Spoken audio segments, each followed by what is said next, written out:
함께 하나님의 말씀을 함께 읽겠습니다.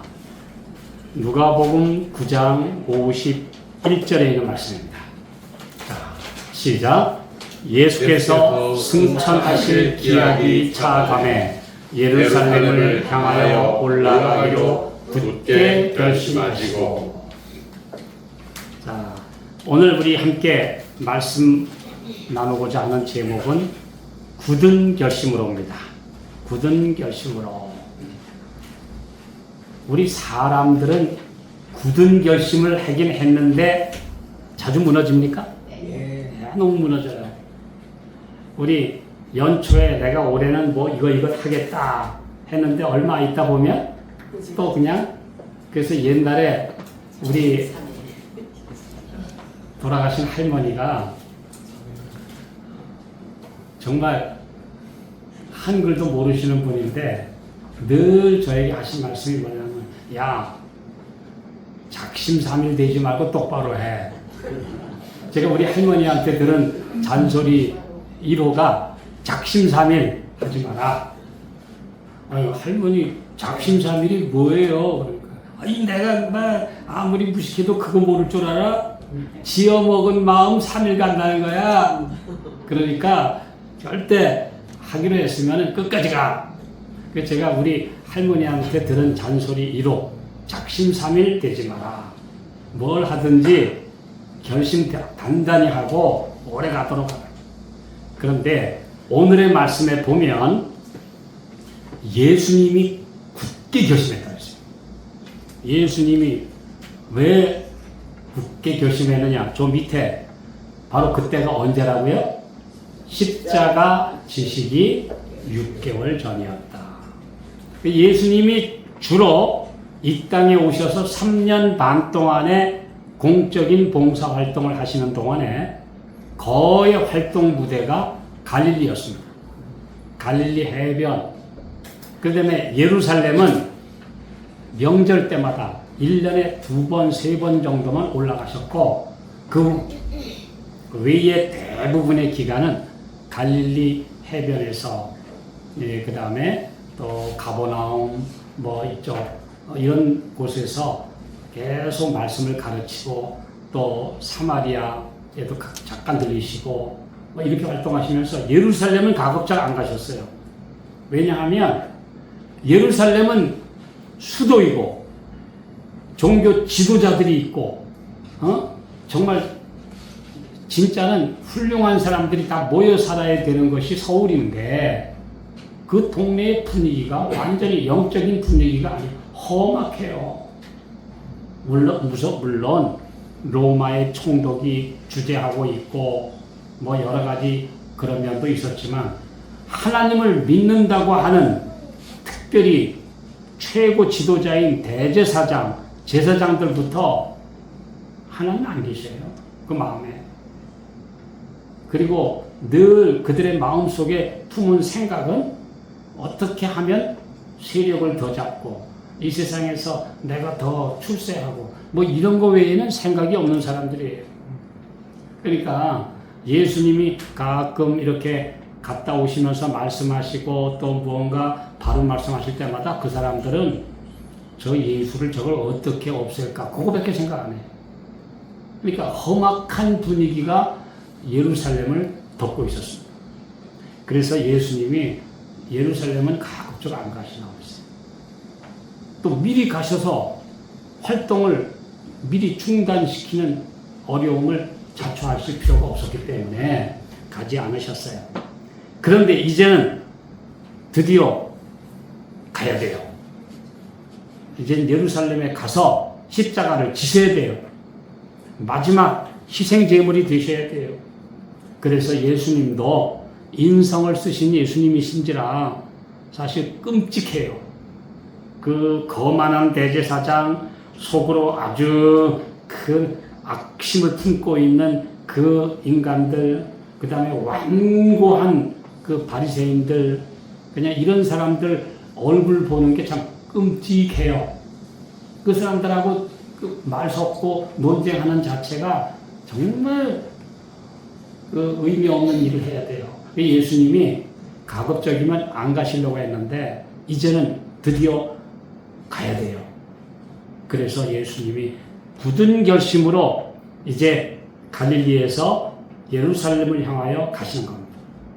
천천히 가시면서 이 골, 저 골 다니시면서 이제 그들에게 말씀 전하고 마지막 봉사활동 하시면서 천천히 올라가시죠.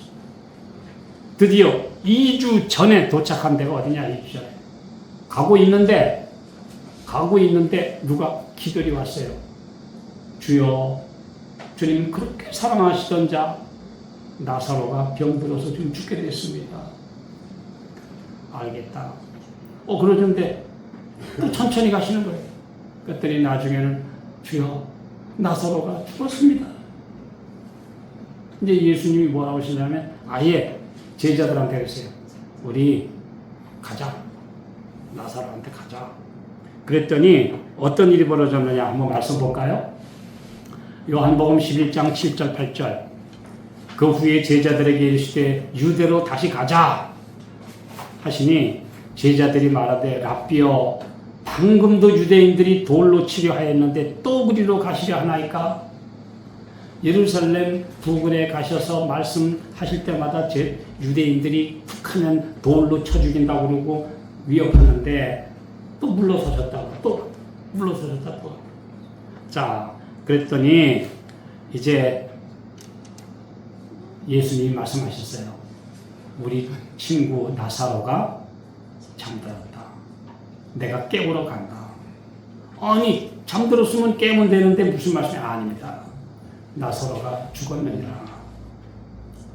그랬더니 도마가 뭐라고 그래요? 다른 제자들에게 말하되 우리도 주와 함께 죽으러 가자. 그 제자들이 분위기가 예루살렘에 올라가는 건 아예 죽으러 가는 길이야. 이건 도살장 가는 길이에요. 그만큼 끔찍했어요. 예루살렘은 완전히 아주 반역의 분위기, 흉악한 분위기가 덮고 있는 그 예루살렘을 가셔야 되는데 예수님도 굳은 결심을 하셨다. 그 영어로는 steadfastly 아주 확고하게 결심을 굳히시고 올라가셨다. 이렇게 표현하고 있습니다. 자, 그런데 예수님이 왜 이런 굳은 결심을 하셔야 됩니까? 인류의 모든 죄를 대속하기 위해서는 자신이 희생 제물이 되셔야 돼요.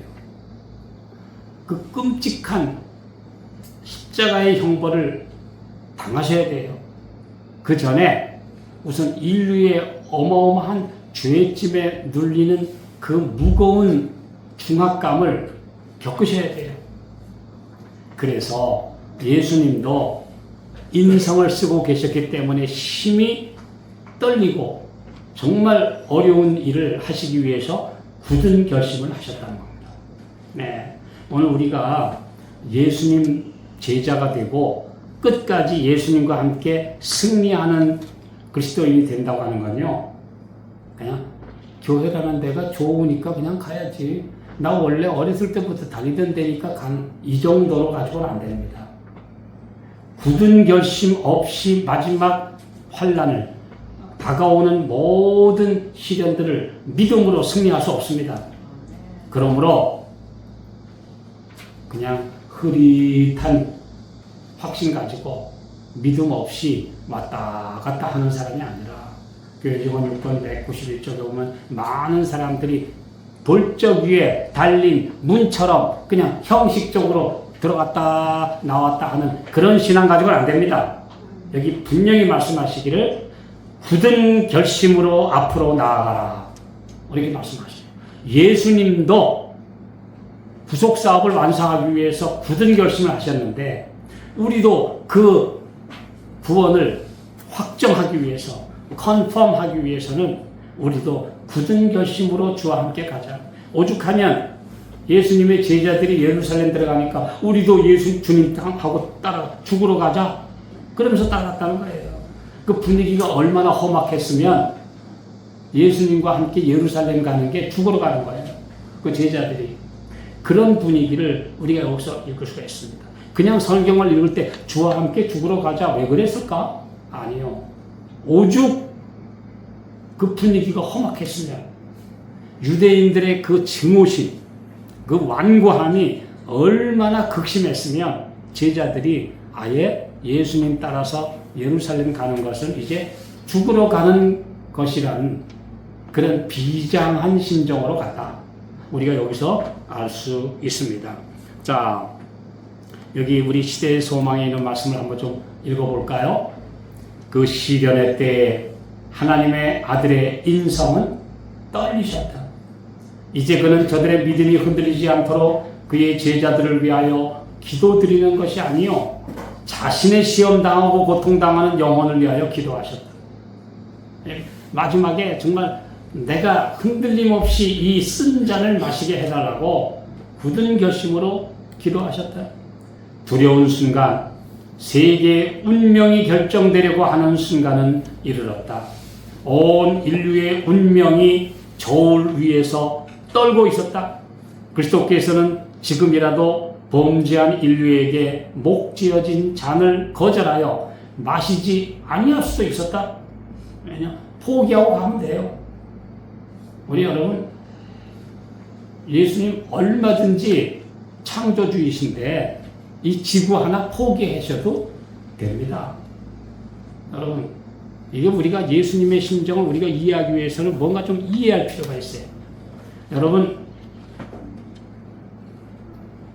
쌀 한 가마니를 운반하다가 한 알이 똑 떨어져가지고 마루 틈새로 떨어지면 그 쌀 하나를 건지려고 마루 뜯는 사람이 있습니까? 없죠. 그 쌀 한 가마니에 들어있는 쌀 하나가 또르르 굴러가지고 똑 떨어졌는데 저 하나 아까워 그래가지고 마루 뜯고 건져요? 절대 안 해요. 그런데 그 쌀 한 가마니에는 대략 쌀알이 몇 알이 들어있을까요? 누가 재봤대요? 할 일 없으니까 쟀죠. 근데 한 가마니를 셀 수는 없고 한 홉을 셌단 말이에요. 한 홉. 옛날에는 홉이라고 하는 요 단위가 있으니까 한 홉, 10홉이면 한 대박, 10대면 한 말, 또 10마리면 한 가마니니까 그랬더니 한 홉을 갖다가 다 세보니까 대략 몇 알이었을지 몇 알이었을 것 같아요. 한 홉에는 쌀이 대략 쌀 알로 2000알 플러스 마이너스 100알 2000개 정도. 그러면 한 가마니는 대략 몇 개라는 얘기예요? 2000에 10배, 10배, 10배니까 얼마예요? 200만 개. 네, 2만, 20만, 200만. 그러니까 쌀 한 가마니에는 보통 쌀알이 약 대략 200만 개 정도 들어있다. 어떤 분이 참 시간도 많이 남는지 그것도 해봤대요. 제가 들었어요. 근데 그 200만 개 중에 한 알은 사람들이 거들떠보지 않습니다. 아니요, 200만 개 중에 10개쯤 떨어진다고 그거 주스려고 애쓰지 않습니다. 그냥 버려요. 아니, 100알쯤 돼도 버려요. 네, 그거 하려고 먼지구덩이 씩 쓸고 야단할 사람은 없어요. 그런데 온 우주에는 별이 도대체 얼마나 많습니까? 그 많고만 셀 수 없는 별이 있어요. 타락하지 않은 세계는 우리는 모르지만 200만 개 정도만 있는 게 아니에요. 수천억 개 이거 들어가 있는 별이라야 겨우 한 소우주밖에 안 돼요. 한 은하계밖에 안 돼요. 근데 그런 은하계도 또 수천억 개 있어요. 이 우주는 정말 너무나 광활한데 이 지구 하나 그냥 포기하셔도 되는데 포기하지 않으시고 그를 위해서 오셨다는 겁니다. 그러니까 우리 하나님의 사랑을 우리가 측량할 수 없다는 게 바로 그겁니다. 네. 200만 개 중에 하나도 그까짓 거 우습게 여기는데 이건 수천억, 수조 개인지도 모르는 그 많은 별 중에 하나인 타락한 이 지구를 위해서 창조주께서 신이 오셔서 죽으시고 십자가를 지셨다는 겁니다. 그러니 우리가 그래서 하늘을 바닷물을 먹물 삼고 하늘을 두루마리로 우리가 기록해도 하나님의 사랑을 다 셀 수 없다고 말은 노래하면서도 그 사랑이 뭔지를 잘 모르는데 실제로 그 사랑은 그렇게 우리가 측량할 수 없다는 것입니다. 이것이 우리가 깨닫는 진리입니다. 그런데 우리 주님 여기 있잖아요. 그냥 포기하고 가실 수도 있었다 그랬잖아요. 나 이거 안 마셔 이거. 이 인간들 그냥 죽으라고 내버려 두고 나는 갈 테야 하고 도로 하늘로 가실 수도 있었는데 그러실 수 없습니다. 그 흉악하고 한 무리들의 그 소굴로 들어가시는 심정 우리가 이해할 수 있습니다. 자, 예수께서는 3번이나 이 기도를 드리셨다. 인성이 마지막 더할 나위 없는 희생으로 3번 움츠렸다. 그러나 이제 인류의 역사가 구세주 앞에 펼쳐진다. 그는 율법을 범한 자들을 그대로 버려둔다면 틀림없이 멸망할 것을 보신다.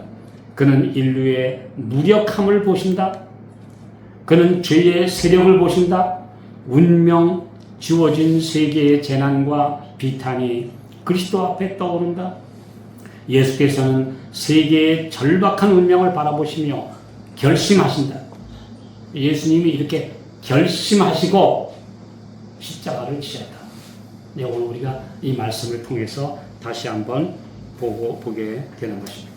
그래서 어떤 일이 펼쳐지느냐? 그는 자신에게 어떤 희생이 요구될지라도 인간을 구원하실 것이다. 멸망하는 무수한 인간이 그를 통하여 영생을 얻을 수 있도록 그는 피의 침례를 받아들이신다. 그래서 우리 히브리서 2장 3절에 뭐라고 했습니까? 우리가 이같이 큰 구원을 등한히 여기면 어찌 피하리요. 이 구원은 처음에 주로 말씀하신 바요 들은 자들이 우리 확증한 바시다. 그래서 우리가 받은 구원은 싸구려가 아니다. 그냥 바쁘면 안 나가도 되고 내가 좀 힘들면 주저앉아도 되는 그런 신앙이 아니고 어떠한 경우에도 우리 주님과 끝까지 하나 돼서 믿음으로 가야 되는 하늘입니다. 그 영원한 소망을 어떻게 싸구려 취급할 수 있느냐. 그냥 안 가도 되지가 아닙니다. 요즘에 지금 올림픽이 이제 막바지인데요. 제가 어떤 선수인가요? 어떤 선수가 어젠가 인터뷰한 기사를 봤는데 그 올림픽에서 금메달 따는 게 그게 진짜 쉬운 일입니까? 어떤 여자 선수가 제가 무슨 종목인지 잘 모르겠는데요. 태권도인가 봅니다. 하루에 발차기를 2만 번씩 했다고 해요. 하루에 발 차는 거를 2만 번씩을 연습했대요. 그러니까 이 세상에서 금메달 따려면 타고난 체력, 타고난 기술력, 거기에다가 본인의 피나는 노력, 인내심 이거 없으면은 실패합니다. 그렇게 가져도 거기에다가 행운이 따라야 되지 정말 그거 쉽지 않습니다. 그런데 우리가 영원한 영생을 얻는 정말 썩지 않을 영광의 면류관 영생이라는 가치를 얻는데 그걸 그냥 대수롭지 않게 여겨가지고 얻을 수 있습니까? 아니요. 우리에게 분명히 말씀하셨어요. 이 가치는 이 세상에 어떤 것과도 바꿀 수 없다. 어떤 것을 주고라도 절대 포기할 수 없는 그 영생의 가치인데 이걸 등한히 여길 수 있는가? 오늘 우리에게 묻고 계십니다. 자, 하늘에서 116조. 자, 시작. 사람들은 때때로 저들을 막는 난국과 장애물 때문에 눈물을 흘리며 기도를 한다. 그러나 이러한 난국과 장애물을 만난 것도 하나님의 뜻이다. 왜냐하면 그래야 믿음이 더 강해지니까. 그래서 만일 저들이, 자 시작, 만일 저들이 처음부터 끝까지 확신을 가지고 주님의 사업을 진전시켜 나가기로 결심하면 그분께서 저들의 길을 깨끗하게 해 주실 것이다. 겉보기에 아무리 극복하기 어려운 역경이라 할지라도 끝까지 참고 투쟁하면 큰 기쁨과 함께 성공이 찾아올 것이다. 이게 믿음입니다. 예, 끝까지 믿음으로 서기로 결심하면 우리는 드디어 마침내 본향에 갈 것이다. 이게 믿음입니다. 근데 이런 믿음 없이 그냥, 그래서 저도 뭐 어르신들만큼은 못 살았지만 인생을 지금까지 살아오면서 참 신앙의 길을 같이 가던 우리의 사랑하는 가족들, 동료들, 믿음의 여러 형제들 제가 다 많이 겪었어요. 제가 겪은 사람만 참 많습니다. 그 길을 끝까지 신실하게 간 존경스러운 믿음의 선구들이 있는가 하면 지금 어디가 있는지 모르는 사람도 꽤 많아요. 네, 도저히 어디 가 있죠.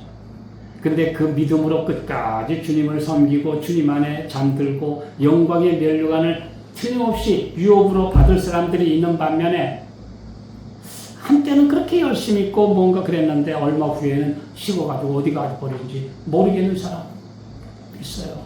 그들을 생각할 때마다 가슴이 좀 답답하기도 하고, 이것이 바로 이 땅의 현실이다. 네, 이 땅의 현실인데 끝까지 승리할 사람들은 굳은 결심으로 가셔야 합니다. 네, 우리 주님께서 함께 하셔서 이제 나는 끝까지 주님과 함께 이 길을 가겠다. 이 결심 없으면 흐트러집니다. 자, 여기 분명히 말씀했어요. Heavenly Place 345조. 자, 시작. 의로운 방향으로 나아가려는 결심만이 그대에게 안전을 가져다 줍니다. 내가 그대를 대신에 선택해 줄 수는 없습니다. 누가 대신 선택해 줄 수 없어요. 본인이 해야 돼요. 그렇잖아요. 의로운 방향으로 나아가려는 결심을 하고 가야만 그것이 끝까지 지켜줄 것이다. 결심 안 하는 사람을 하나님께서 억지로 데려다가 가게 하실 수는 없다.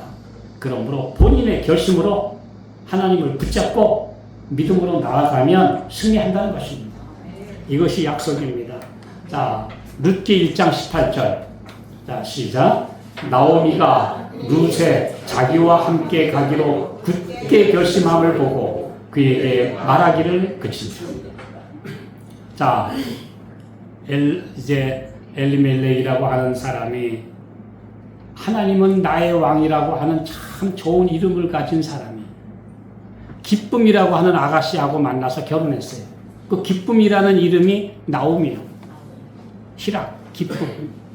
그러니 아주 선남 선녀가 만나가지고 베들레헴이라고 하는 그 다윗의 고향이 된 그 동네에서, 예?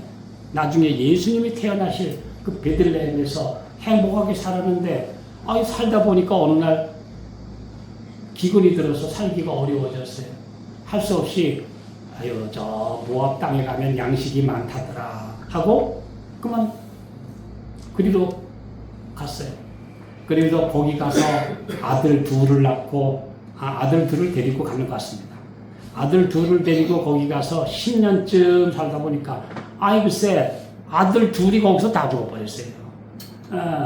말론과 기련, 한 아들의 이름은 이름 뜻이 아프다요, 아프다.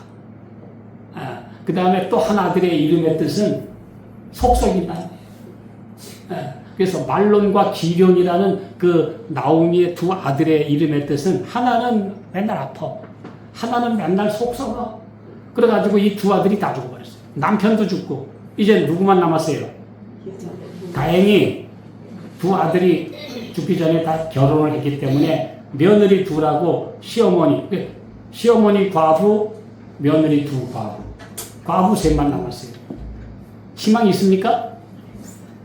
그런데 이 나오미가 이제 내 이름을 바꾸고 가야 되겠다. 나중에 고향 가서 내 이름 이제는 나오미라 하지 마. 내 이름을 이제는 쓰다는 이름으로 바꿔. 마라라고 바꿔. 그러죠? 두 며느리가 더군다나 또 데리고 갈래도 좀 찜찜해요. 왜냐하면 이방 여자거든. 모압 여인이거든. 그래서 이 두 잡을 데려갈 수도 없고, 그래서 이제 난 자기 혼자 돌아가려고 작별 인사를 했더니 이 두 며느리가 어머니 우린 따라가겠습니다. 그래도 이 나오미가요, 비록 이방 나라에가 살았지만 그래도 참 마음씨가 착한 분 같아요. 그리고 며느리한테 잘해줬으니까 며느리가 따라가겠다고. 며느리 둘이다. 그런데 이제 안 돼. 너희들 가봐야 무슨 낙이 있냐. 그러니 너 여기서 재혼해가지고 행복하게 살거라. 이제 그렇게 두 며느리를 타일렀더니 오르바라고 하는 며느리는 시어머니한테 알겠습니다 하고 입을 맞추고 가더라 이거예요. 그런데 룻은 나로 어머니를 떠나며 어머니를 떠나 돌아가라 강권하지 마옵소서. 어머니가 가셔서 죽으시는 곳에 저도 거기 살다가 죽을 겁니다. 저는 절대 안 떨어집니다. 어머니의 하나님이 나의 하나님이 되고 어머니의 백성이 나의 백성이 될 겁니다. 결심이 얼마나 굳은지 이걸 뛸래야 뛸 수가 없어요. 그러니까 여기 나오미가 굳게 결심함을 보고 더 이상 말리지 않고 둘이서 가더라 이거예요. 이제 둘이 갔어요. 희망 없는 것 같은데 하나님은 그들을 위한 대책을 마련해 주셔서 하나님께서 나중에 이 룻을 통해서 증손자가 다윗이 되고 다윗왕이 되고 그 가문에서 예수님이 태어나게 하셨다. 이게 이제 놀라운 이야기죠. 우리가 그래서 이 룻기서의 이야기를 봅니다. 그래서 이런 아름다운 결말을 맺기 위해서는 뭐가 필요했다? 굳은 결심이 필요했다. 여기 있죠. 굳게 결심함을 보고. 예. 자, 우리 예수 믿는 거는요, 굳은 결심이 필요합니다. 예. 옛날 우리 복음이 우리 땅에 조선 땅에 처음 들어올 때 그 예수쟁이 소리 듣는 거는 이건 정말 아주 대단했어요. 오늘날도 회교 국가에서 이슬람 국가에서 예수를 믿으려면 대단히 어렵습니다. 어떻게 해야 되느냐? 먼저 가서 나는 이제 공민권을 포기하겠습니다. 국가에서 아무 이제 보호를 못 받아요. 누가 때리고 죽여도 법에서 보호 안 해줘요. 그리고 가족에서 이제 호적에서 파야 돼요. 이제 아무것도 못 가지고 이제는 가족들도 다 내버리고 이제 그리고 나서 나는 이제 예수 믿습니다. 이슬람에서 이제 너는 이제 언제 죽어도 너는 맞아 죽어도 이제 누가 법에 안 걸린다. 그렇게 경찰서장한테 가서 확인서를 받은 다음에 이제 나가야 돼요. 그게 지금 이란이나 이런 회교 국가에서 그리스도인이 되는 이런 관문입니다. 그런데 최근에 제가 들은 소식에 의하면 작년에 이란에서만 5,000명이 그리스도인이 됐다고 해요. 약 5,000명이. 그런 과정을 거쳐서 가족에서 호적에서 파내고 공민권 박탈당하고 모든 재산은 1원도 가지고 못하고 알몸으로 쫓겨나는 걸 각오하고 예수 믿은 사람이 몇 명? 5,000명.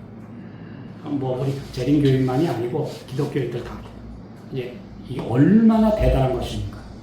정말 이건 보통 결심 아닙니다. 네. 자, 우리 이런 말씀 보겠습니다. 시편 112편 7절. 그는 흉한 소식을 두려워 아니하며 여호와를 의뢰하고 그 마음을 굳게 정하였도다. 네.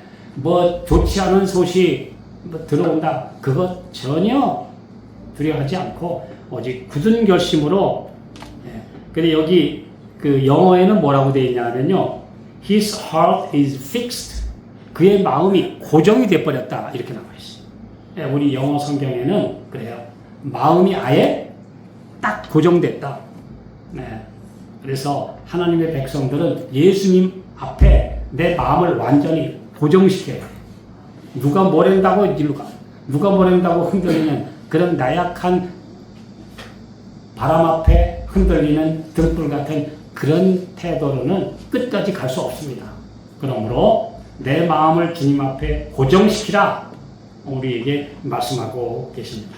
특별히 정말 진리를 따르기로 결심하는 것. 또 어려운 일이 있어도 내가 끝까지 진리 따라 사는 것은 참 어렵습니다. 저도 이 진차사 운동을 하면서 참 많은 사람을 겪어봤고 또 이 진리가 옳다고 동의한 개신교회 목사님들도 수백 명이 넘는데 끝까지 진리 안에 남아있는 사람은 많지 않아요. 흔들렸습니다. 예, 어려움 극복하지 못하니까 참 어렵다고 하는 걸 봅니다. 자, 우리 하나님의 아들과 딸들 192쪽입니다. 자, 시작. 어느 누구도 굽은 길을 따르지 말라. 왜냐하면 이처럼 하여 그대는 길을 잃을 뿐만 아니라 명백하게 다른 사람이 그 길을 따르도록 굽은 길을 만들기 때문이다. 그대 자신을 위해서라도 순종의 길을 행할 것이라고 결심하라. 네. 굽은 길을 내가 가게 되면 나 혼자만 망하는 게 아니고 다른 사람까지 데리고 멸망할 수 있으니 그대 자신을 위해서나 다른 사람을 위해서나 오직 의의 길을 가기로 결심하라. 이렇게 말씀했습니다. 자, 또 195쪽. 자, 시작. 인기가 없는 편에 서기 위하여 먼저 속해 있던 대열에서 벗어나는 데는 도덕적 용기, 확고한 태도, 결심, 지구력, 많은 기도 등이 필요하다. 이 맞죠? 맞는 말씀이죠? 네, 끝까지 그러려면 용기도 필요하고, 확고한 태도가 필요하고, 결심도 필요하고, 지구력, 참는 힘도 필요하고, 많은 기도가 필요하다. 그래야 끝까지 남는 자가 될 수 있다. 이렇게 말씀하고 계십니다. 자, 우리 말씀 한두 개 더 보고 마치도록 하겠습니다. 또 200쪽. 자, 시작. 빛 가운데 행한다는 것은 품성의 향기 속에 그리스도를 나타내기 위하여 열렬히 노력하는 가운데 결심하고 사고력을 행사하며 의지력을 지속적으로 행사하는 것을 의미한다. 네. 아주 정말 내 지성과 영성과 모든 것을 다 바쳐서 나는 이 길을 가겠다고 하는 확고부동한 결심으로 앞으로 나아가라. 그렇지 않으면 앞으로 점점 더 시련이 이를 텐데 요즘에 우리나라나 세계의 정세를 보면 예사롭지 않습니다. 무언가 큰 소나기가 올 것 같은 무언가 먹구름이 이 지구촌을 엄습할 것 같은 특별히 한반도에도 이런 일들이 덮칠 것 같은 그런 지금 폭풍 전야 같은 모습들을 보여주고 있습니다. 물론 그렇게 하다가 조금 더 물러갔다 올 수도 있지만 그러나 무언가 지금 태평한 앞날은 기대하기 어렵습니다. 지금 뭔가 어려움이 점점점 가중되고 있습니다. 네, 어제 애리조나의 사막에 최고 온도가 79도까지 올라갔다고 해요. 사람이 살 수 있습니까? 중동의 사막지대에 지금 70도가 넘는 무지무지한 땡볕이 지구를 바짝 태우고 있습니다. 마지막 그 넷째 재앙이 보면 막 태양이 뜨거워져가지고 사람들을 막 태운다고 그랬는데 그런 재앙이 지금 맛보기로 이 땅이 내리는 것 같아요. 지금 무서운 일들이 자꾸 벌어지고 있려고 하는 시대입니다. 우리 어떻게 살 것인가? 네, 오늘 많은 사람들이 참된 그리스도인이 되고자 희망만 하다가 멸망하고 말 것이다. 나도 언젠가 예수 잘 믿어. 나도 정말 진실하게 주님 따르고 갈 거야 하고 바라기는 하는데 실천에 옮기지는 못하고 그냥 하는 대로 맨날 그 시기 정식으로 살다가 끝나면 안 되는 것입니다. 오늘 주님께서 우리에게 말씀하십니다. 자, 마지막 말씀 보겠습니다. 시편 17편 3절 시작. 내가 결심하고 입으로 범죄치 아니하리라. 아멘. 우리 죄 안 짓는 거는 저절로 되는 거 아닙니다. 믿음으로 구원받는다고 그냥 하나님이 다 해주시는 게 아니고 나도 함께 순종하고 결심하고 따라가야 합니다. 그때 주의 능력이 함께 하시는 거지 그냥 저절로 있는데 밀려가는 거 아닙니다. 떠밀려서 구원받는 거 아닙니다. 내가 가야 합니다. 이게 확실한 하나님의 말씀이에요. 자, 그래서 마지막으로 이런 말씀이 있죠. 자, 참 이 말씀 제가 읽으면서 굉장히 그 깊은 생각을 했는데요. 자, 서신 1901년 144절. 자, 시작. 십자가를 피하는 사람은 신실한 자들에게 약속되어 있는 상급을 피하는 것이다. 내 앞에 있는 작은 십자가를 내가 안 지겠다고 하는 사람은 무엇도 포기하는 거다? 상급도 포기하는 거다. 그러니 우리 유명한 말이 있잖아요. No cross, no crown. 예, 십자가 없이는 면류관도 없다. 오늘 우리 십자가를 피하는 사람은 상급도 피하는 것이다. 오늘 어렵더라도 힘들더라도 오늘 우리 주님이 원하시는 마지막 백성의 길을 가시기 바랍니다. 결심으로 그냥 조금 뭐 어려우면 또 금방 변덕 뒤집지 말고 어떤 일이 있더라도 흔들림 없이 그 길을 가는 결심. 오늘 앞으로 닥칠 여러 가지 시련과 이 세상의 어려움 속에서 끝까지 믿음을 지키기 위해서 우리 주님 안에서 굳은 결심으로 승리하는 우리 모든 남은 자손이 되시길 바라면서 말씀 마치겠습니다. 아멘.